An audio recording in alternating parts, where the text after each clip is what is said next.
Bismillahirrahmanirrahim. Assalamualaikum warahmatullahi wabarakatuh. Saya Intan Sipri Mandiri. Di sini saya mengambil judul proposal penelitian tentang pengaruh mode pembelajaran Flipped Classroom terhadap hasil belajar peserta didik pada materi pencemaran lingkungan kelas 10 MIPA di MA Darul Ulum PUI Majalengka. Adapun pembahasan yang pertama yaitu mengenai pendahuluan. Nah, untuk latar belakang masalah yang saya ambil bahwa dalam memenuhi tuntutan perkembangan zaman, bahwasanya hakikat pendidikan pada dasarnya adalah untuk menyiapkan siswa melalui kegiatan bimbingan, pengajaran, ataupun pelatihan agar menjadi lebih aktif, kreatif.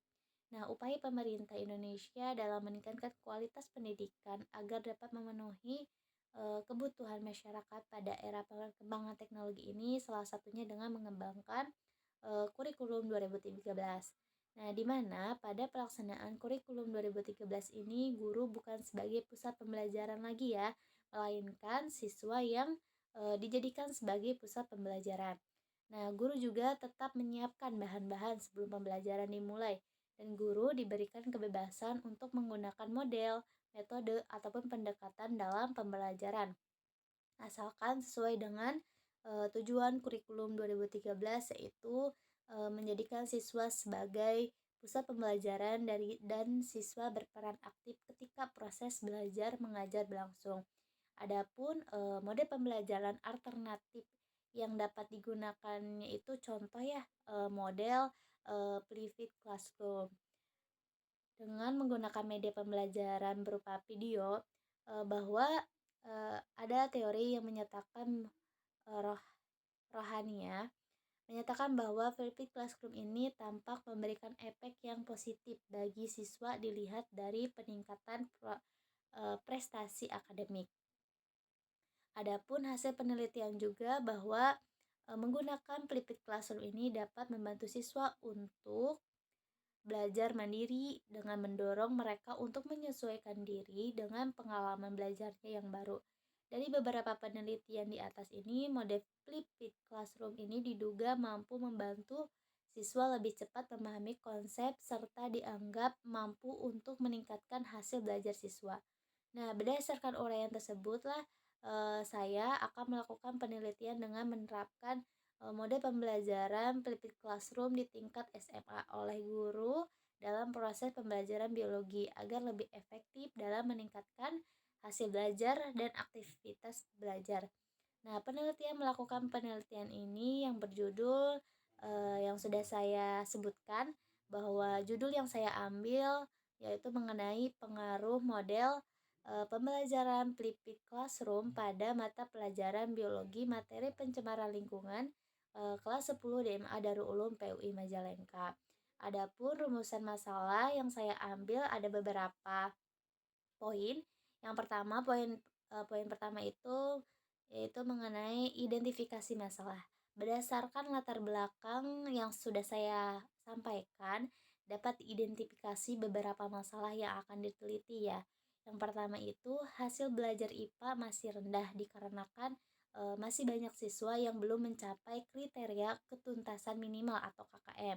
Kemudian yang kedua itu siswa masih pasif dalam mengikuti proses pembelajaran. Adapun alokasi waktunya itu terbatas dan siswa tidak diberi kesempatan untuk mempelajari materi sebelum dibelajarkan oleh guru.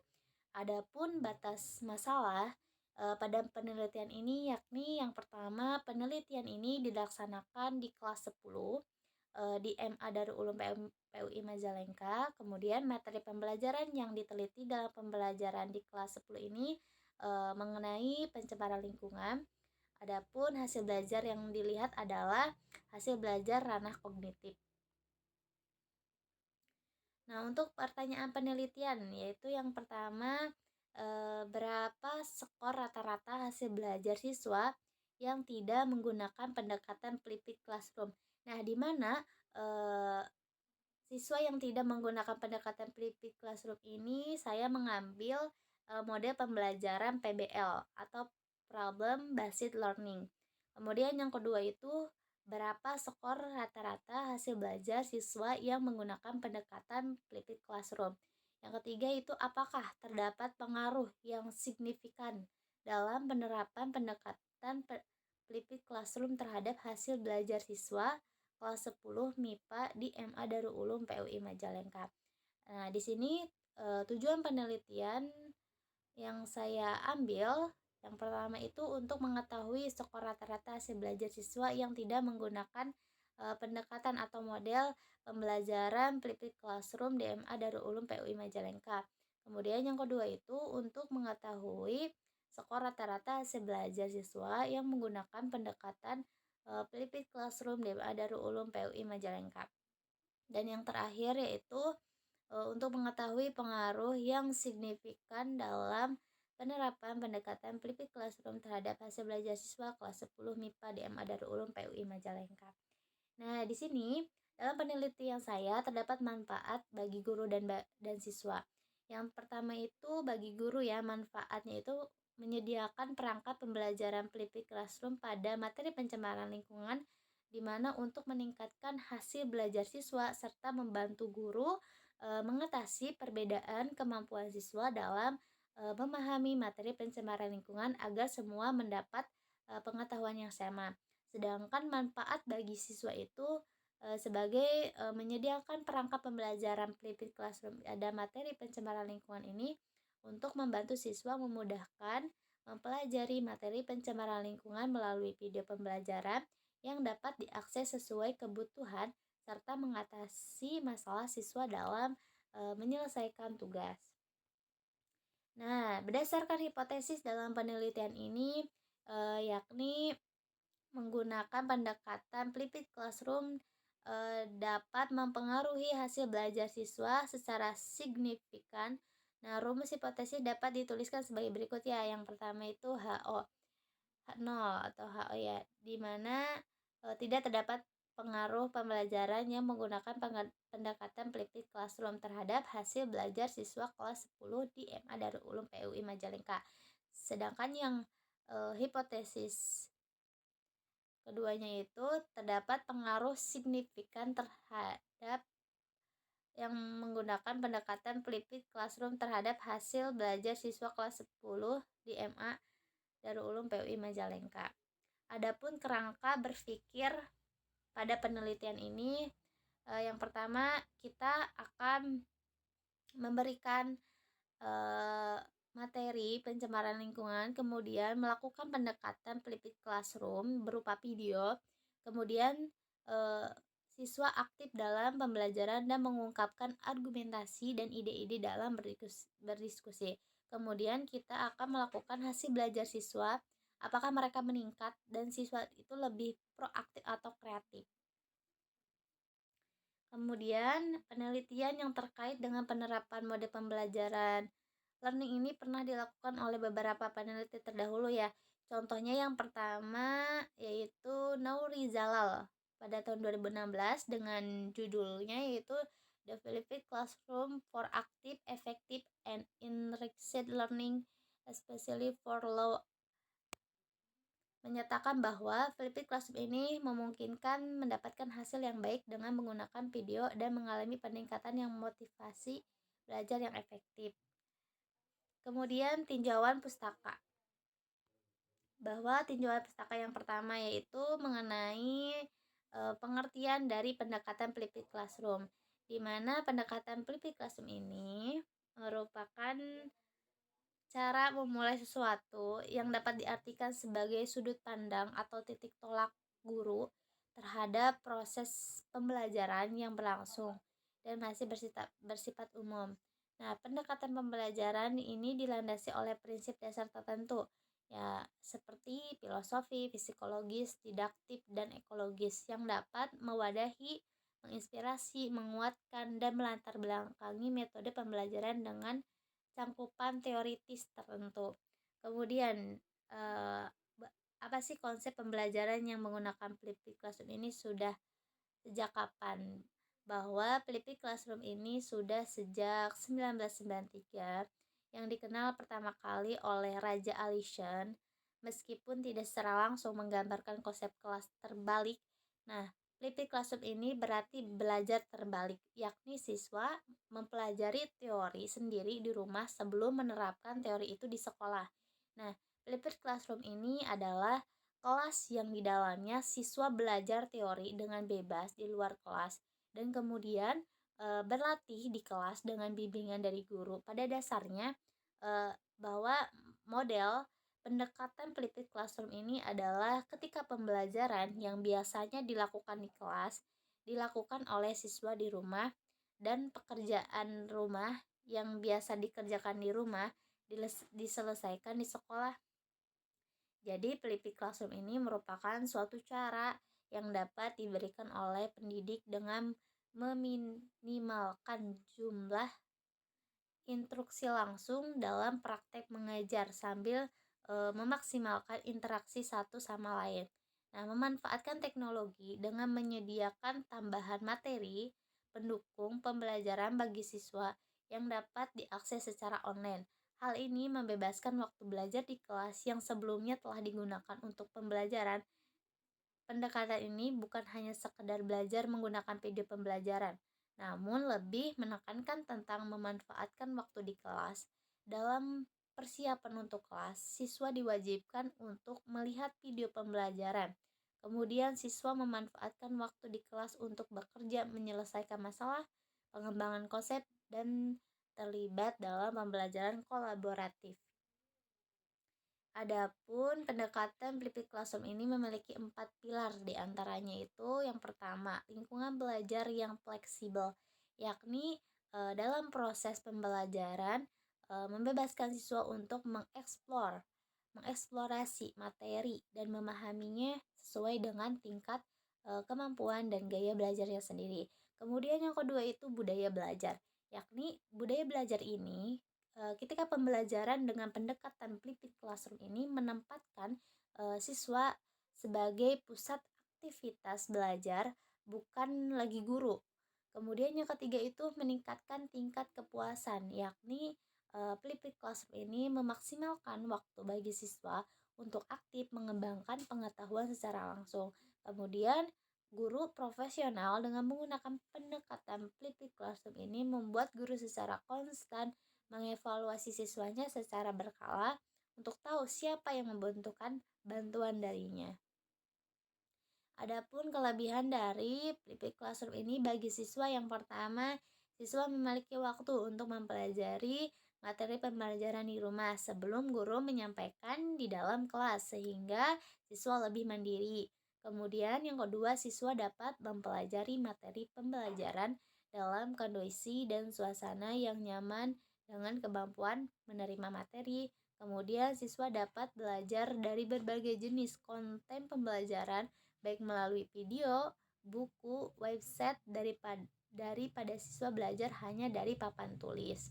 Kemudian siswa mendapatkan perhatian penuh dari guru ketika mengalami kesulitan dalam memahami tugas atau latihan.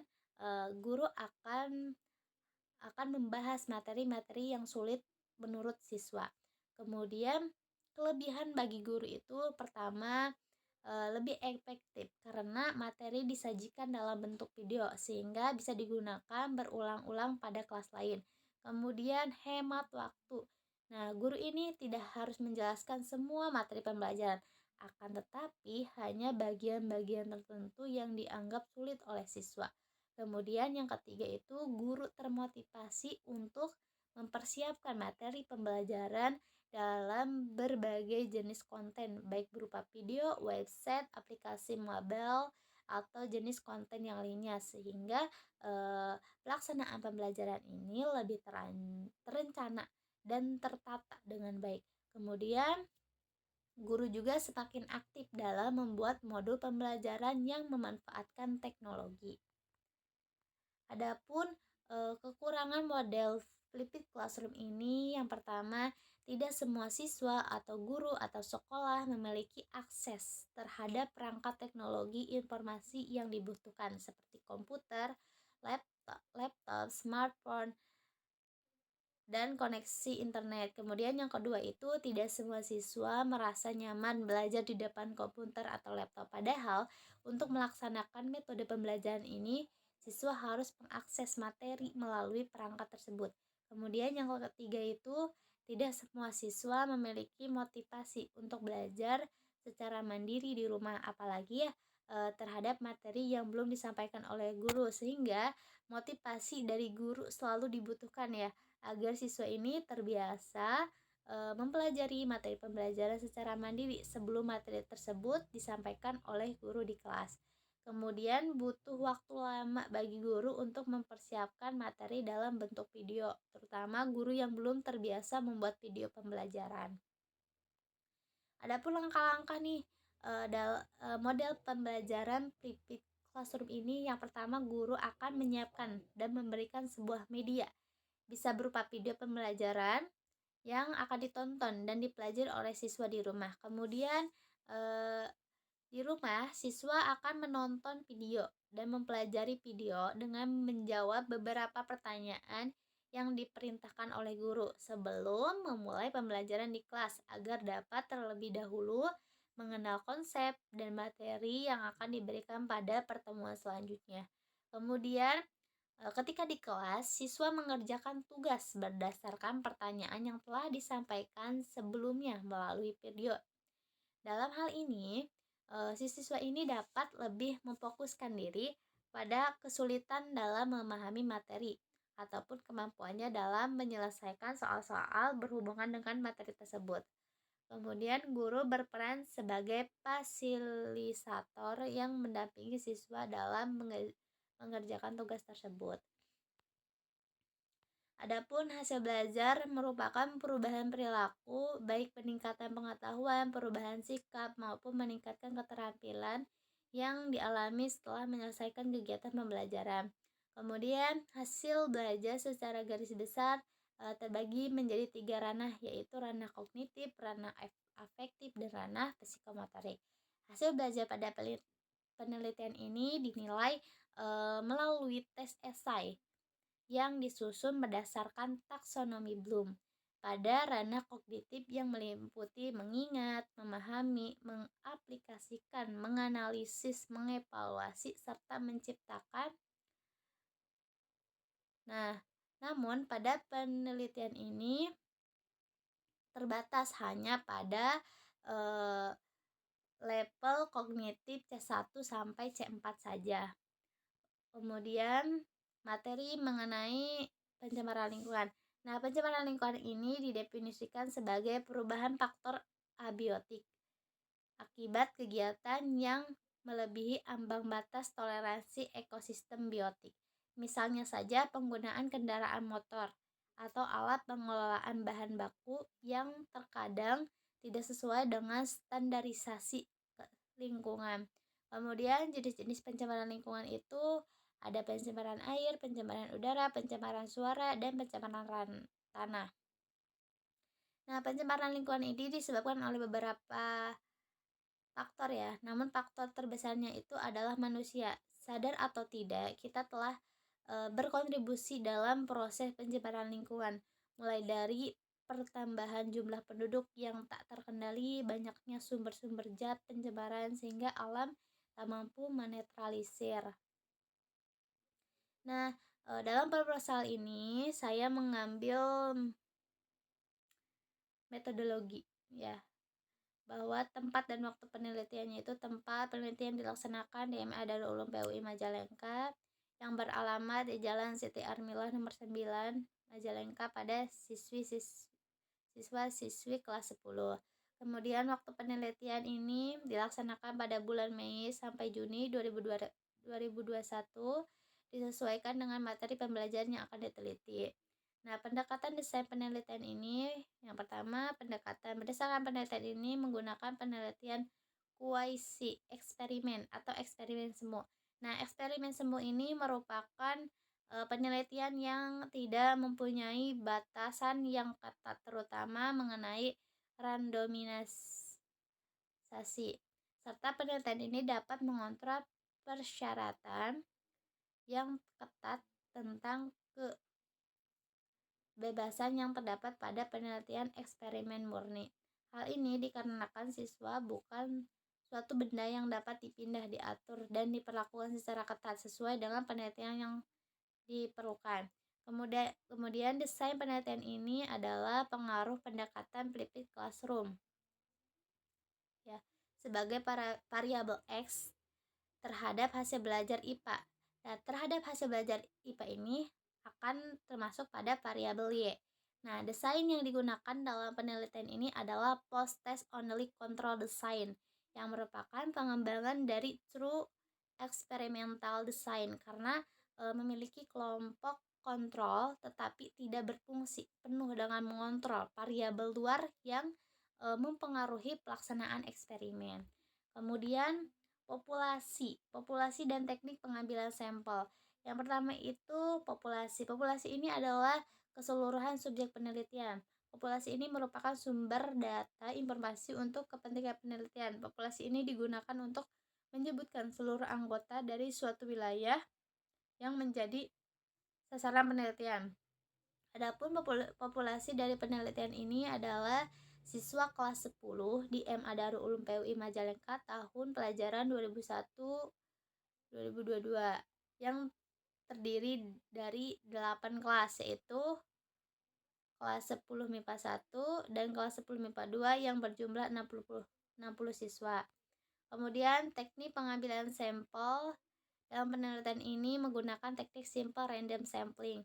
Nah, teknik ini dipilih mengingat anak di kelas 10 sebesar kemampuannya heterogen, yakni seimbang antara kemampuan tinggi, sedang, dan rendah di setiap kelasnya dan homogen pada tingkatan kelas atau tidak ada di kelas unggul ya. Nah, sampel penelitian ini itu terdiri dari 2 kelas, yaitu kelas 10 MIPA 1 sebagai kelas eksperimen. Nah, dan kelas 10 MIPA 2 itu sebagai kelas kontrol. Jadi kedua kelas ini itu dipilih melalui undian serta pertimbangan nilai ulangan siswa pada mata pelajaran IPA. Kemudian variabel penelitian ini ada 2, yaitu variabel bebas. Dalam penelitian ini adalah pendekatan flipped classroom sebagai variabel bebasnya, sedangkan variabel terikatnya itu mengenai hasil belajarnya. Jadi perlakuan penelitian ini akan menggunakan 2 kelas, yaitu kelas kontrol dan kelas eksperimen. Nah, penelitian kelas eksperimen ini menggunakan pendekatan flipped classroom, sedangkan kelas kontrolnya itu tidak menggunakan pendekatan flipped classroom. Nah, pada instrumen yang digunakan untuk mengumpulkan data pada penelitian ini yakni penilaian keterlaksanaan pendekatan flipped classroom dengan menggunakan PBL atau Problem Based Learning melalui RPP dan tes tertulis berupa tes esai. Nah, mengingat pendekatan flipped classroom ini tidak dapat berdiri sendiri melainkan membutuhkan model pembelajaran, maka penelitian ini menggunakan model PBL. Nah, untuk lebih memberikan tahapan sintak yang jelas pada aktivitas siswa maupun guru sebelum digunakan pada saat penelitian, baik RPP dan tes esai divalidasi oleh validator.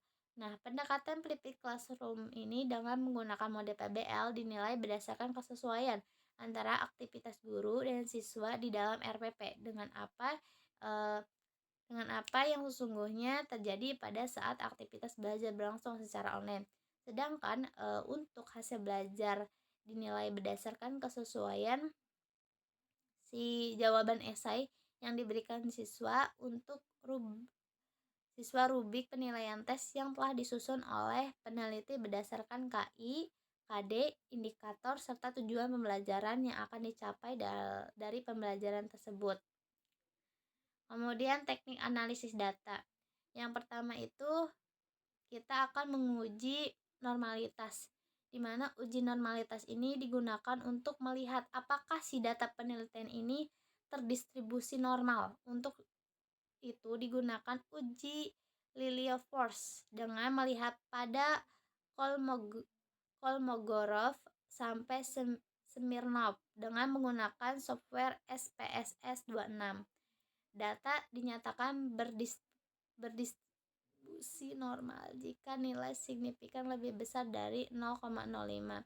Kemudian yaitu uji homogenitas, di mana uji homogenitas ini bertujuan untuk mengetahui data kelas mempunyai data yang homogen atau tidak sebagai kriteria pengujian. Jika nilai signifikasinya lebih besar dari 0,05, maka dapat dikatakan bahwa varian dari dua atau lebih kelompok data adalah homogen atau tidak. Uji homogenitas ini juga menggunakan software SPSS 26. Kemudian dilanjutkan, kita akan menguji hipotesisnya. Nah, setelah dilakukan uji normalitas dan uji homogenitas, maka dilakukan uji hipotesis. Nah, untuk menguji hipotesis ini digunakan uji perbedaan dua rata-rata dengan menggunakan uji T. Nah, rumus uji T ini adalah T0 sama dengan M1 dikurangi M2 per SE M1 dikurangi M2. Kemudian kita akan menguji efek test size, di mana setelah menguji hipotesis ini dengan taraf signifikasi tertentu, maka bahasan selanjutnya adalah melihat besaran pengaruhnya atau efek size-nya seperti apa. Nah, ukuran efek adalah besarnya pengaruh yang ditimbulkan oleh parameter yang diuji dalam pengujian hipotesis. Selain itu, dalam hal ini akan dilihat seberapa besar pengaruh pendekatan flipped classroom terhadap si hasil belajar siswa dengan menggunakan si rumus kohensi sebagai berikut ya. Bisa dilihat DS. Kemudian hipotesis statistik, di mana hipotesis statistik ini dapat dilihat dari pengaruh pendekatan flipped classroom terhadap hasil belajar siswa. Adapun hipotesis statistik ini dapat pada penelitian ini adalah bahwa rata-rata hasil belajar siswa kelas kontrol dan rata-rata hasil belajar siswa kelas eksperimen. Nah, hipotesis statistik di atas ini menyatakan bahwa penggunaan pendekatan flipped classroom ini pada kelas eksperimen memiliki pengaruh yang signifikan terhadap hasil belajarnya. Adapun lampiran instrumen hasil belajar yang sudah saya buat bisa dilihat ada 10 soal. Kemudian cukup sekian, saya ucapkan terima kasih. Kurang lebihnya mohon maaf. Wassalamualaikum warahmatullahi wabarakatuh.